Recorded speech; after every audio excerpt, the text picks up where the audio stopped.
Hi, my name is Rosario Castro. I'm a rising junior here at Rice University, and I'm currently an intern for Dr. Agha's research lab, which focuses on exercise testing. For this summer, I earned the Moody Pathway to Research in Natural Sciences Fellowship.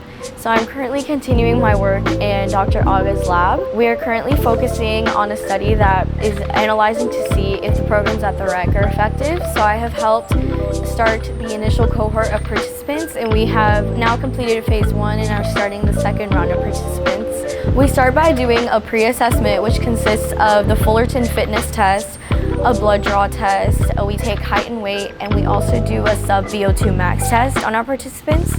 After they complete their Busy Bodies program, which is about a 15-week program, they focus on body weight exercises and just continuing activities of daily living. After that 15-week program is up, we bring them back in for a post-assessment where we once again do the Fullerton fitness test, a blood draw, and we retake their sub-VO2 max to see if there was any changes in their metrics. One of my favorite parts has definitely been all the mentorships I've been able to get.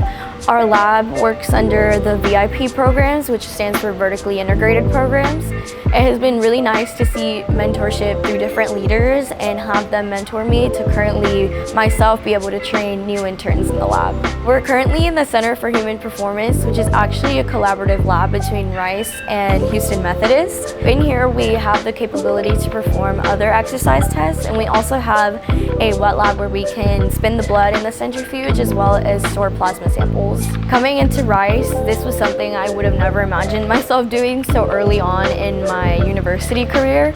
So the kinesiology department has definitely helped me grow as a person and as a leader, being able to learn how to draw blood, how to take plasma samples, how to run an exercise test from start to finish, how to do a VO2 max test. It has definitely been something that has been really cool for me to experience, and I'm really glad to have been able to have this opportunity. After graduating from Rice, I hope to go into physical therapy school and then either specialize in orthopedic PT or sports PT.